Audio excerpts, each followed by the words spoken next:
Final Fantasy XVI is an absolute mess. It's a game that tries to combine about 4 different stories without committing to a single idea, but it's also one of the most memorable gaming experiences I've had this year. So let's talk about it. I'm Edward Takeshi, and on this channel, we analyze and dissect the stories and culture of modern movies, video games, anime, and manga.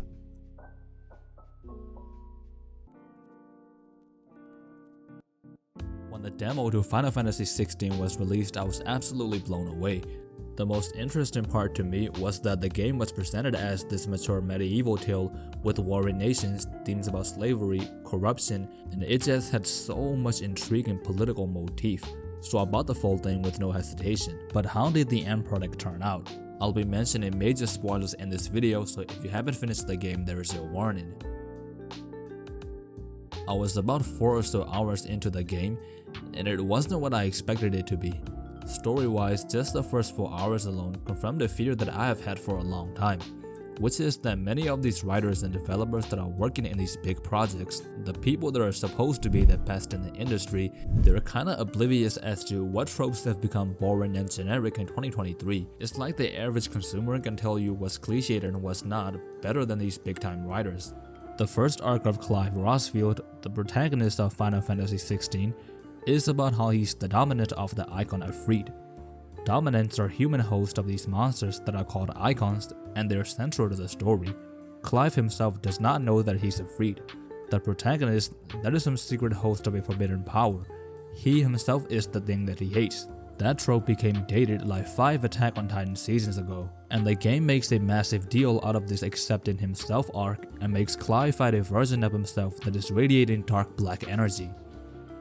Nah, that ain't it, y'all. Listen, man, Fur Coat Volume 1, November 20th. Charlemagne?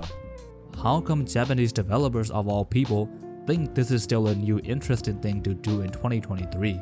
But it's okay, right? This only makes up a fraction of the game, and Clive does improve as a character later on when he takes on the mantle of Sid, his friend who wants to create a society where bearers can live without discrimination.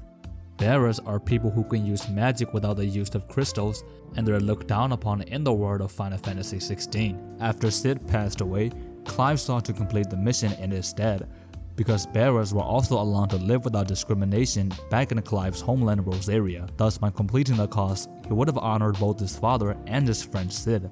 Now that is a much better arc. And the thing I mentioned earlier about the political aspects of the game and about the warring nations, surely they're expanded upon in the full game, right? Well, it's debatable, to say the least. The first major antagonist and dominant we have to fight against is Benedicta Harmon, a once-upon-a-time ally of Sid that now holds a grudge against him. Their reunion is made to be this bittersweet moment as they both try to convince each other to work on the same side again.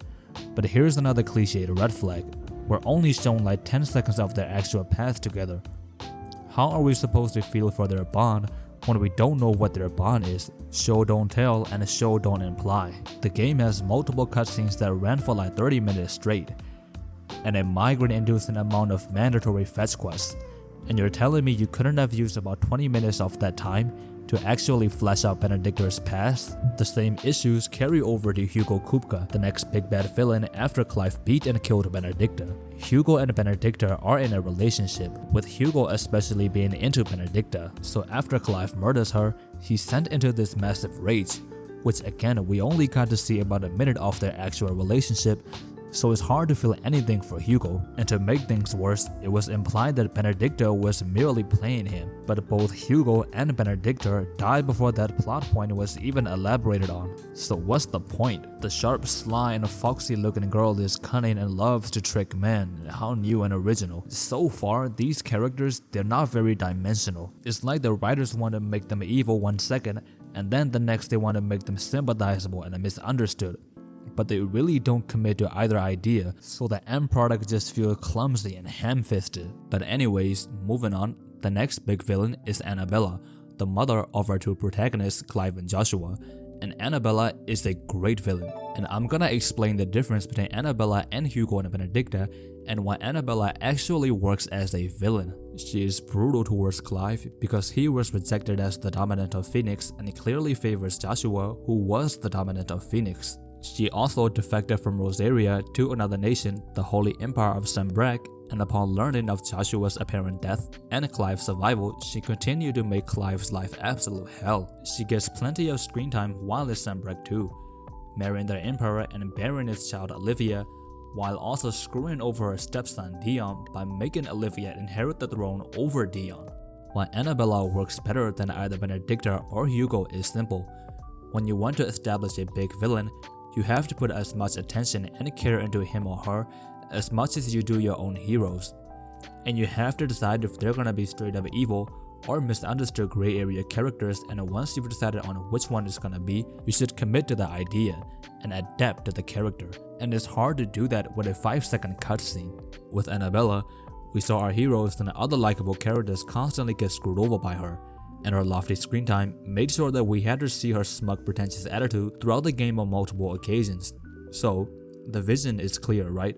They've invested a lot of time and care into establishing Annabella, so clearly she's one of the main antagonists of the game, and when she gets her comeuppance at the hands of Clive or Joshua, it's going to be a satisfying finale, right?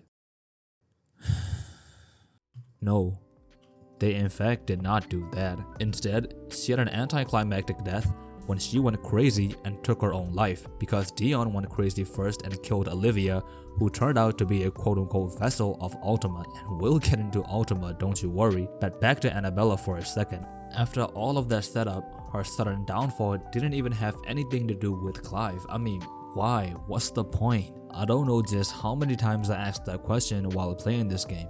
It's absolutely comical. This game doesn't want to commit to any of its ideas that sound intriguing on paper.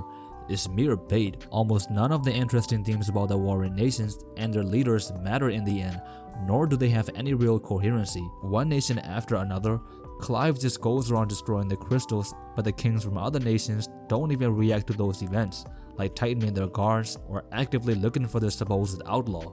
And in the end, all of those interesting story elements about the wars and the nations are abandoned for Ultima, the absolute worst thing about the game by a mile. Ultima is awful. His lines are terrible, his character is the definition of generic, and he brings nothing to the table that Annabella or Barnabas already doesn't. An ancient god that just spouts fake deep philosophical nonsense that's trying to restore an old civilization or something. He's enormously strong, but he will be eventually defeated by the power of friendship. Are you serious? I mean, you could have easily made Annabella some secret dominant. You could have easily made Barnabas the deeper character and cap off the political theme with his story, but no. Let's slay a god with the power of friendship. Ultima shouldn't have been in the game, period. So far, it may sound like I enjoy absolutely nothing about this game, but that is not the case. If I hated everything about this game, I wouldn't have made this video.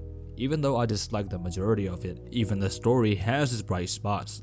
I think Dion's arc is genuinely fresh and interesting. He ended up destroying his own homeland, and he doesn't feel like he should be forgiven for it.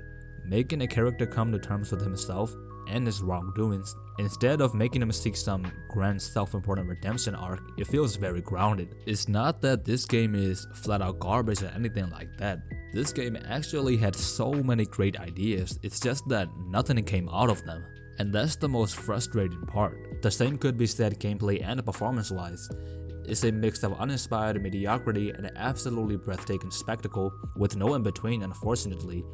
Multiple aspects of one same game shouldn't vary in quality to this extent. I found myself going, yes, this is what a $70 video game in 2023 should offer throughout multiple points in my playthrough. I've completely torn into the game for the things I didn't like, so it's only fair I praise the parts that I do like. At its peak, this game is an absolute cinematic marvel. Some of the real-time graphics can legitimately compare to a CGI movie. They could have gotten lazy, but they did not. Gaming fans have reached a point where they'll eat up anything. If a certain IP has a deep legacy and is conceived as a AAA game, people feel obligated to like it and can't bring themselves to say anything negative about it. For example, God of War Ragnarok absolutely phoned it in with their boss fights, especially in comparison to God of War 3, but it's only like a minority of people that actually pointed it out. That is our reality at this point. The devs know that they can cut corners as much as they want and no one would bat an eye. even if Square Enix didn't put as much effort as they did into the Titan and Bahamut fights, it's most likely that people would have still liked the games. They did it because they have a clear passion for the craft, and they deserve credit for that. The pacing of the game is also pretty inconsistent. Some of the mandatory fetch quests should have been shaved off entirely, and the time spent doing those could have been used to develop characters like Benedictor a lot more. The combat to me though is mostly enjoyable. There is enough variety to keep things interesting until the end, even if I felt like the different icon movesets should have been more diverse. I didn't address several things, such as the crafting and the customization, or the ending of the story. As for the former, I like to discuss the writing and the storytelling element of different media mostly, so I don't feel knowledgeable enough to comment on it. And as for the latter, I'll make up my mind after the DLC, so I'll leave it at that. Like the title states, this game to me is a conundrum. There are parts I would say are unbelievably bad, and then there are parts I would literally describe as the future of gaming. It's pretty clear to me that they wanted this game to be as epic as possible, and like tunnel vision, they tried a little bit of everything with the story and the gameplay without committing to one thing enough to make a coherent game. With the same budget or even a smaller budget, with just some changes, this game could have been a generational masterpiece. Remove Ultima, make Annabella the real villain, remove the cutscenes where it's just the main cast talking, and use it to develop the supporting characters instead, and take out some of the mandatory fetch quests, especially after the Titan fight, and there you already have an infinitely better game. But all in all, Final Fantasy XVI was a severely mixed and yet memorable experience. I can only describe it as a masterful disappointment. With all that being said, I cannot say that I'm not at least curious what the future of Final Fantasy and just gaming in general looks like. Subscribe for more.